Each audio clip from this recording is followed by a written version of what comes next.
So I've always been a big TV watcher. I've always, enjoyed my TV a substantial amount. I was probably watching it as far back as I can remember. I'm not sure when we really started to get a lot of channels and cable and stuff, but I'm sure it was somewhere around like elementary school, middle school. I don't know. I've watched anything and everything on TV. I watch sports all the time. And I go through my favorite channels. Probably nowadays are probably the History Channel and Comedy Central are two pretty good channels I like to watch. And then of course ESPN for, sports and sports news and other stuff like that. It really only occupies when I'm at home. I never watch it on anything, outside of the house, like, I don't know, cell phones or like in bars or anywhere else. It's really just only like a entertainment thing when, I'm like alone. But what about you, Allie? What about your TV watching habits? I started watching TV when I was about 5 years old. I remember getting off the bus and I'd be really excited for the latest episode of Barney. No joke, I was really obsessed with that show. Now I actually don't watch TV that much. I don't have a TV in my room, which kind of sucks, but the girls down the hall have a really nice TV, so I just go there whenever I want to watch. Which is like once a week. But my cell phone has a really cool thing. You can actually watch TV on it. I mean, it costs money, of course, but you just click. This isn't working right now, but okay, there you go. You just click on the side and press the buttons up and down, and it gets, I think, maybe like 15-20 channels.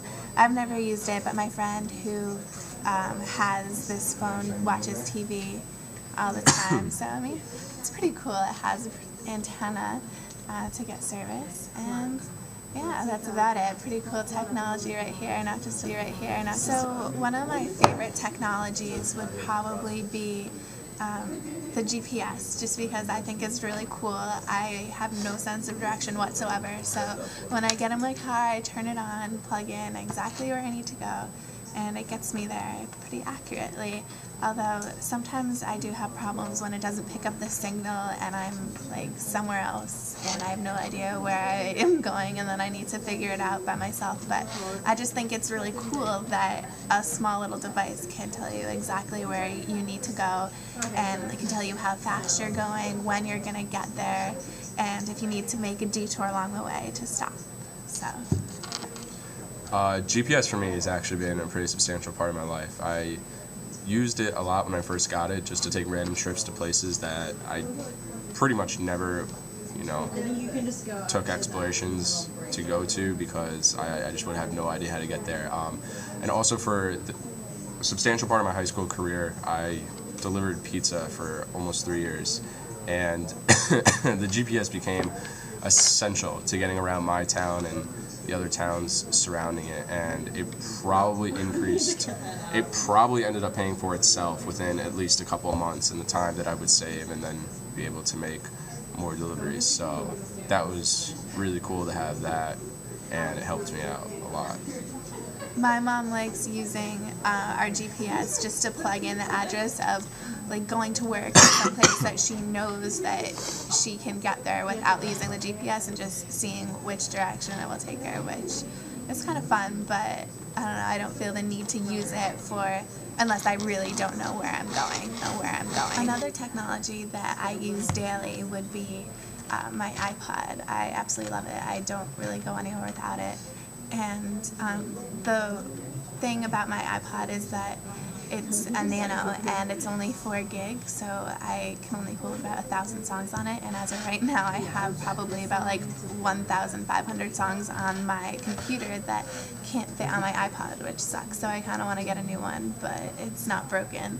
My last iPod was a mini, and I had like a couple of those, and they broke because they just weren't very good, but I still love my iPod, and like I said, I don't really go anywhere without it. It's perfect for like long trips in the car or studying or anything.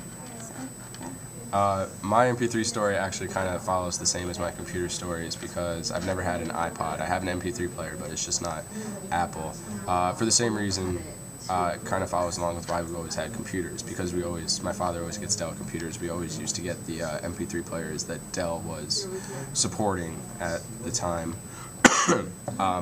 So needless to say, it kind of works like my computer. It's never worked as well as an iPod. Sometimes it freezes, and I have a really difficult time of uploading music onto it, which is really unfortunate because I like to use my MP3 player for a ton of things. Going to the gym, long trips, you know, anything that you would normally use it for, or just everyday commuting back and forth.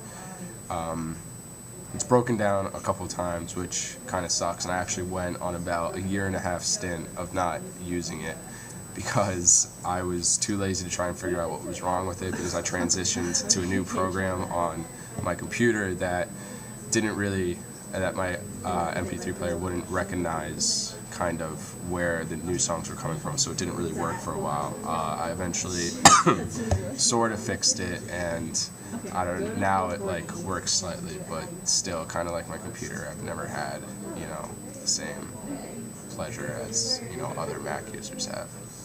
Yeah, you should probably switch to an iPod. I highly recommend it. I'll take that in consideration.